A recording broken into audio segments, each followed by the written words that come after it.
नमस्कार, corporate radar में आप सभी का स्वागत है। मैं हूं स्वाति खंडेलवाल। आज हमारे रडार पर भारतीय रेलवे की सहयोगी company Indian railway finance corporation यानी IRFC है। 22 दिसंबर 1986 में शुरू हुई IRFC रेलवे के लिए डोमेस्टिक और विदेशी बाजारों से फंड जुटाने का काम करती है।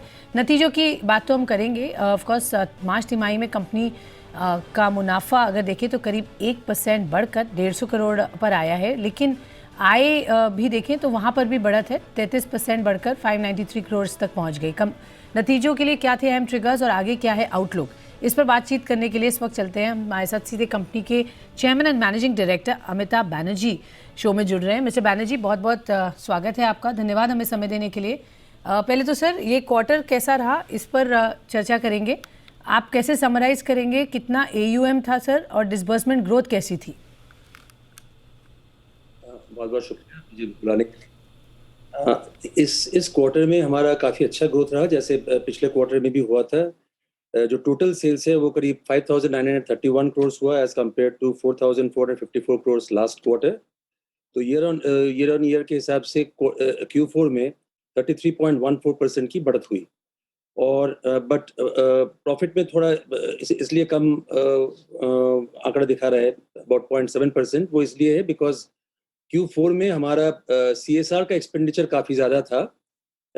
It was about 70 crore as against 30 crore last quarter of the previous year. तो उसकी वजह से मुनाफा कम दिख रहा है, बट जो हमारा टोटल सेल्स टर्नओवर है वो 33% की बढ़त हुई थी। ईयर ऑन ईयर जो टोटल रेवेन्यू है वो उसकी बढ़त करीब 38% हुई है इस साल में 21-22 में। तो वो करीब 6,090 करोड़ हुआ है एज कम्पेयर टू 4,416 करोड़। ये प्रॉफिट का फिगर है। जो टोटल प्रॉफिट जो हमारा जो बढ़ोतरी हुई है वो 38% हुआ है year on year at 6,090 crore as against 4,416 crore last year. और जो टोटल रेवेन्यू जो हुई है हमारी उसकी बढ़त हुई है 29%। और वो चल के हुआ है 20,300 crore. For the first time हमने 20,000 करोड़ का आंकड़ा पार किया है, जो एक माइलस्टोन है। और as compared to 15,771 crore last year. तो उस हिसाब से हमारा काफ़ी अच्छा बढ़ोतरी हुई है। और एज फार एज आपने कहा कि AUM का जो ग्रोथ है वो 15.7% हुआ है इस साल। तो now it stands at 4,15,000 crore, 4,15,000 crore to end of 31 March 2022, जो कि बहुत ही अच्छी ग्रोथ हुई है। और जो हमारा जो CAGR है, कंपाउंडेड एनुअल ग्रोथ रेट जो है of total revenue over the last 4 years, वो करीब 22% है। और प्रॉफिट आफ्टर टैक्स का जो आंकड़ा है, compounded annual growth rate over the last 4 years, वो करीब 28% है। तो उस हिसाब से हमारी परफॉर्मेंस इस साल द बेस्ट, मतलब टू डेट बेस्ट परफॉर्मेंस रही है। और जो हमारा जो ग्रोथ रेट है वो बिल्कुल कायम है। जिस तरह से हम पिछले 3 साल से हम ग्रोथ दिखा रहे हैं, उसी हिसाब से हमारा ग्रोथ रेट जारी है। ओके, तो ग्रोथ रेट जारी है, अभी तक की बेस्ट परफॉर्मेंस कंपनी ने देखी है। बट सर मैं जानना चाहूँगी कि क्या अब यहाँ से हम कह सकते हैं कि परफॉर्मेंस और बेहतरी होगी? आगे कैसे प्रोस्पेक्ट्स है वो ज़रूरी है जानना। अभी तक आपने अच्छा किया है, बट स्कोप और अपॉर्चुनिटी आगे कैसी दिख रही है in terms of growth? FY23 के लिए क्या टारगेट्स है सर? FY23 का टारगेट हमारा जो मैंडेट दिया हुआ है वो 66,500 करोड़ है, जो नेशनल जो इंडियन रेलवेज ने हमें दी है। और और पिछले साल का जो टारगेट था वो 65,000 था, तो उससे ज़्यादा ही हुआ है टारगेट। और जहाँ तक आगे की जो गाइडेंस है वो हमारी काफ़ी अच्छी है, specially in view of the fact कि नेशनल रेल प्लान जो है इंडियन रेलवेज की 2030 की, वो बिल्कुल आगे बिल्कुल अग्रसर है। और उसमें जो उसका जो मूल जो हमारा वो है कि हमारा जो फ्रेट शेयर है वो 35% जो 2015 में था उससे बढ़कर 45% पे ले जाना है टू एंड ऑफ 2030। और उसके लिए जो नेसेसरी इंफ्रास्ट्रक्चर है to make future ready railway system by 2030, वो हमारा इंडियन रेलवेज का एक विजन है as per national rail plan 2030।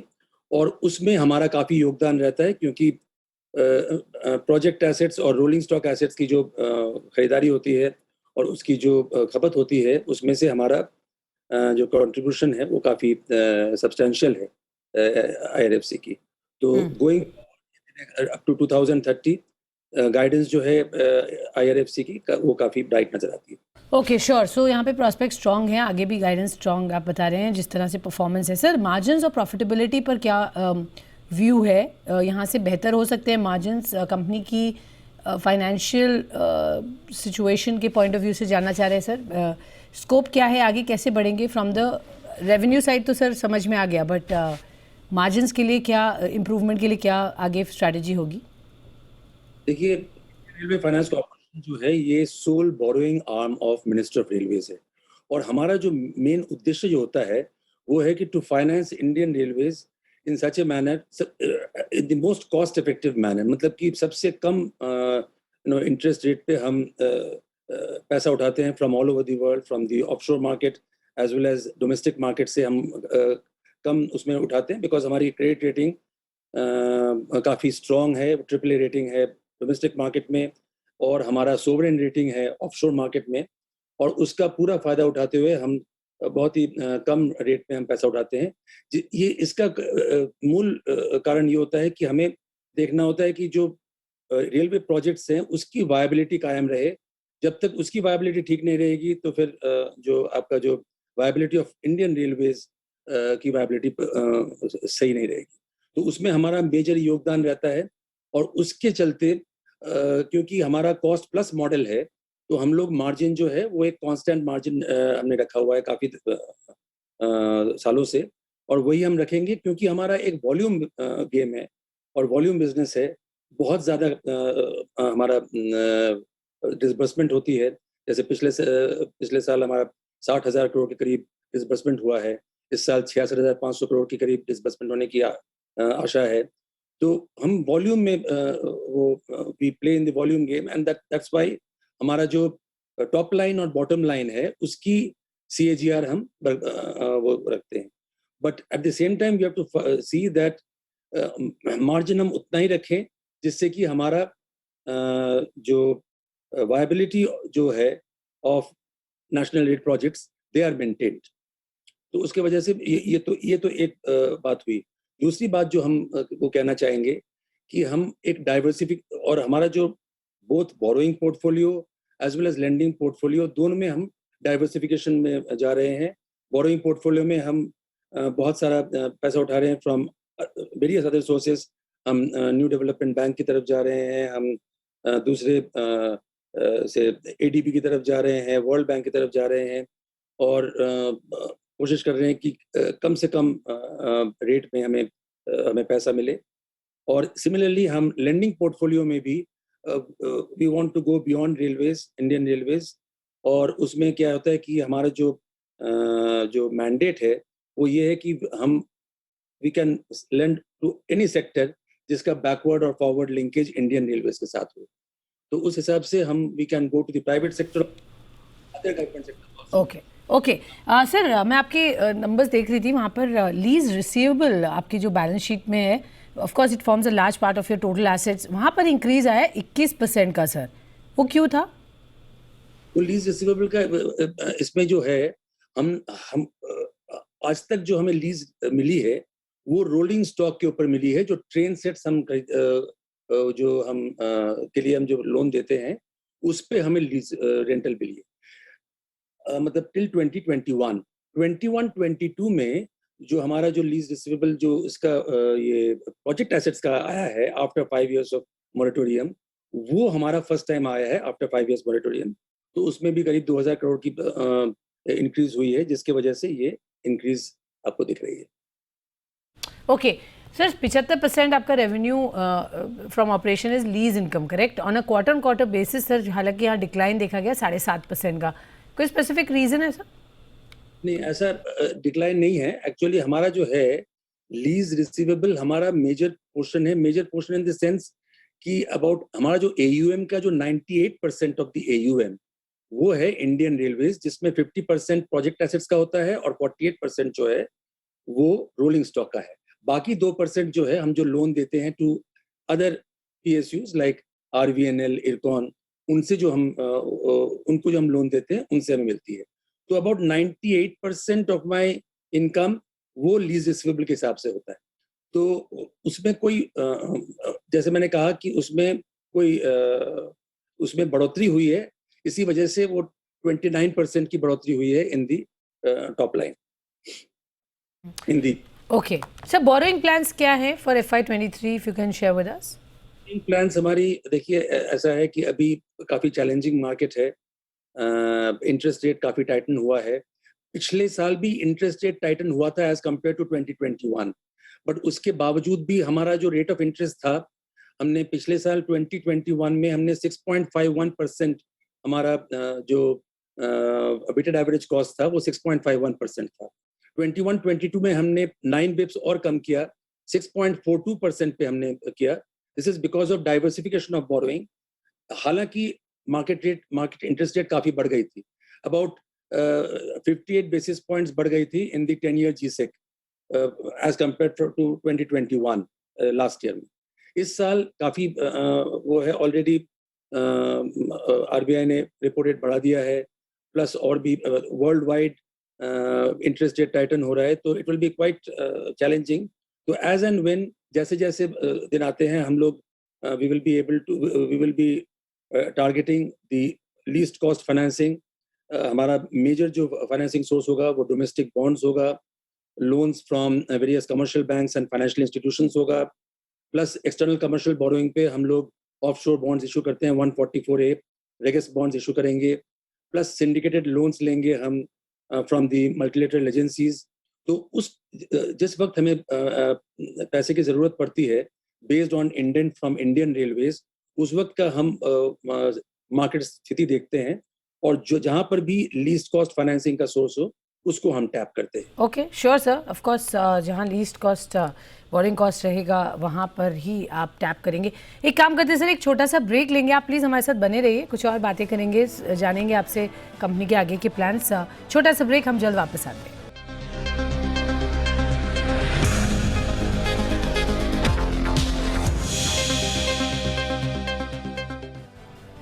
Welcome back. हम बात कर रहे हैं IRFC के टॉप मैनेजमेंट, मिस्टर बैनर्जी हमारे साथ जुड़े हुए हैं, कंपनी के chairman managing director. Sir prospect strong हैं, आगे ग्रोथ भी आप बता रहे हैं अच्छी है, ऑप्टिमिज्म है, और टारगेट जो सेट किया गया है वो भी आपने बताया 66,500 करोड़। अब मुझे सर बताइए, रिसेंटली जो कंपनी ने अमेंडमेंट्स किए थे टू इट्स MOA, उसका क्या मायने होगा? How does it change the business model of the company sir? ऐसा लग रहा है कि अब कंपनी बेसिकली फाइनेंस करेगी PM गति शक्ति योजना के प्रोजेक्ट्स भी, इज दैट करेक्ट सर? बिल्कुल सही आपने कहा है। ये हमारा जो मेजर जो ऑब्जेक्टिव है, जो object clause of memorandum and articles of association में हमने जो वो किया है, जो हम अभी किया, हमने प्रपोज किया है मिनिस्ट्री को, अभी इट विल टेक टाइम। तो उसमें ये था कि ऑब्जेक्ट क्लॉज में जो पहले जो अभी जो एग्जिस्टिंग क्लॉज है वो कहती है कि we can lend to any sector जो कि फॉरवर्ड बैकवर्ड लिंकेज है इंडियन रेलवेज के साथ। इसमें हम ये चेंज कर रहे हैं कि हम इंफ्रा सेक्टर में हम करना चाहते हैं। हमारे पास जब साधन है, पैसे उठाने की शक्ति है, क्षमता है एट ए लो कॉस्ट, तो हम चाहते हैं कि हम PM गतिशक्ति में हम और भी जितने इंफ्रा प्रोजेक्ट्स हैं वो उसको हम उसमें योगदान देने की हम कोशिश कर रहे हैं, जिससे कि viability of all those projects are maintained.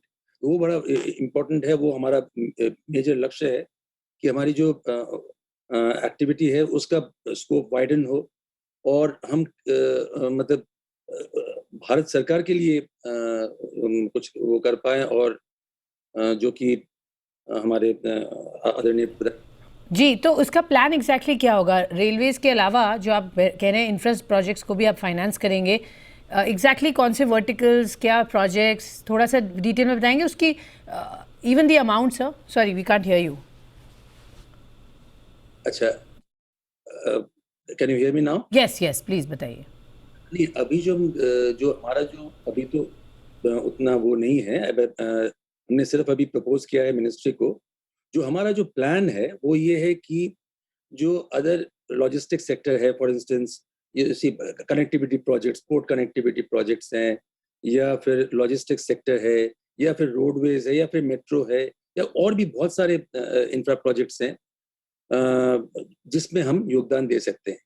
बस हमें ये देखना है कि उसकी जो वायबिलिटी है वो सही हो, उसकी जो हम टेक्नो कमर्शियल एस्पेक्ट्स और फाइनेंशियल एस्पेक्ट्स उसको प्रॉपर जांच पड़ताल करके हम लोन देंगे। बिकॉज हमारा एक जो विशेषता है IRFC की, जो दूसरे कंपनी में नहीं है, वो ये है कि हम नील NPA कंपनी है। हमारी कोई नॉन परफॉर्मिंग एसेट नहीं है। पिछले 36 साल के हमारे जर्नी में कभी भी कोई नॉन परफॉर्मिंग एसेट हुआ नहीं है, बिकॉज हमने मोस्टली जितना भी हमने फाइनेंस किया है वो गवर्नमेंट ऑफ इंडिया को। ओके, तो सर कुछ अमाउंट ईयरमार्क किया है अदर देन रेलवेज के लिए? जो आपने 66,000 का नंबर दिया है उसमें फैक्टर इन किया है रोड प्रोजेक्ट्स और दूसरे प्रोजेक्ट्स जो आप बता रहे हैं? 66,500 करोड़ ये प्योरली मिनिस्ट्री ऑफ रेलवेज का है। ये हमारा मैंडेट है जो यूनियन बजट में ये आंकड़ा दिया गया है। उसके अलावा हम वो कितना हम देंगे टू अदर सेक्टर, उसका कोई अभी तक कोई कॉन्क्रीट फिगर नहीं है जी। बट क्योंकि वो डिपेंड करता है कि हम कितना हमारा कैपेसिटी टू बोरो कितना है, उसके हिसाब से हम वो डिसाइड करेंगे कि हमें और कितना दूसरे सेक्टर्स में कितना देना। ओके सर, हम ये भी सुन रहे हैं, ऑफ कोर्स आपकी कांस्टेंट डायलॉग्स होते हैं, बट अभी कुछ चर्चा हो रही है वर्ल्ड बैंक से, new development bank, national bank for financing infrastructure and development which is NBFID, कई यूरोपियन बैंक्स के साथ फंडिंग की बात कर रहे हैं। सर थोड़ा सा डिटेल में बताएंगे एग्जैक्टली कहाँ पर बात पहुँची है, कितना हेडवे हुआ है वहाँ? जितने भी आपने नाम लिए हैं इनमें सब काफ़ी एडवांस्ड फेज में है। जहाँ तक प्रिंसिपल का सवाल है, सभी बैंक्स ने इन प्रिंसिपल हमें अप्रूवल दे दिया है। हम सिर्फ प्राइसिंग पे नेगोशिएशन कर रहे हैं और जैसे ये हो जाएगी नेगोशिएशन, हमें पूरी आशा है कि ये जो जितने भी लोन्स का हम चर्चा कर रहे हैं वो सब हो जाएगी और काफ़ी कंपेरेटिव कॉस्ट में हमारी बोरोइंग होगी। और जहाँ तक नैपफिड का सवाल है, नैपफिड का, वो कुछ महीनों में उन्होंने हमें आश्वासन दिया है कि एक जो शुरुआती दौर पे वो हमसे ही शुरू करेंगे ट्रांजैक्शंस IRFC के साथ, और नैपफिड के ऑफिशियल्स के साथ भी हमारी काफ़ी बातचीत हुई है। इसके अलावा विद जायका भी हम बात कर रहे हैं और NDB के साथ बात कर रहे हैं, यूरोपियन बैंक्स आपने अभी भी कहा उनके साथ बात कर रहे हैं और बहुत ही एडवांस स्टेज पे है और आशा है कि इस फाइनेंशियल ईयर में 22-23 में ये सब फलीभूत हो। ओके, इसी फाइनेंशियल ईयर में ये बातें कंक्लूड हो जाएंगी। काफ़ी एडवांस स्टेजेस पर बात हो रही है इन सभी इंस्टीट्यूशन से फॉर फंडिंग। सर अमाउंट कुछ हमें बता सकते हैं, बॉल पार्क नंबर जिस पर बातचीत हो रही है, और किस तरीके के कंपेटिटिव रेट्स हैं सर, अंदाज़ा उस पर? थोड़ा सा क्योंकि हमारा जो ये बिजनेस के जो वो होते हैं, ये तो जनरली हम कंपनी में रखते हैं, ये पब्लिक नहीं है। जब तक पूरा कंप्लीट होता नहीं है तब तक हम आ सकते हैं। ओके मिस्टर बैनर्जी, आखिरी सवाल before I let you go. मैं देख रही थी कुछ हफ्ते पहले आपने कुछ वर्क ऑर्डर दिए हैं रेलटेल को भी, कुछ और ऑर्डर्स जो आप या PSU से बातचीत कर रहे हैं, थोड़ा बताएंगे विस्तार से? जो अपनी हमारी एक पूरी ERP system, enterprise resource planning, पूरी ERP सिस्टम हम सेटअप कर रहे हैं, जिसमें पूरा एक कॉम्प्रिहेंसिव पैकेज है जो हमने रेलटेल के साथ हम बैठ के ये बनाया है और उनको हमने कहा है कि आप ये करें। वो भी हमारे सिस्टर PSU हैं अंडर मिनिस्ट्री ऑफ रेलवेज और उनका अच्छा ट्रैक रिकॉर्ड है इन कामों में और हम चाहते हैं गवर्नमेंट सेक्टर में है तो वो हमें एक और कंफर्ट फैक्टर मिलती है जी। और हमें उनको एक पूरा ERP पैकेज के लिए हमने उनको वो कॉन्ट्रैक्ट दिया हुआ है और वो अग्रसर है। ओके, ऑल राइट सर, बहुत बहुत धन्यवाद हमसे जुड़ने के लिए मिस्टर बैनर्जी और समय देने के लिए, बताने के लिए किस तरीके के आगे कंपनी के प्रॉस्पेक्ट्स है। तो ये थे IRFC के टॉप मैनेजमेंट हमारे साथ बातचीत करते हुए। एक छोटा सा ब्रेक लेते हैं इस नोट पर। ब्रेक के बाद खबरों का सिलसिला रहेगा जारी, आप बने रहिए हमारे साथ।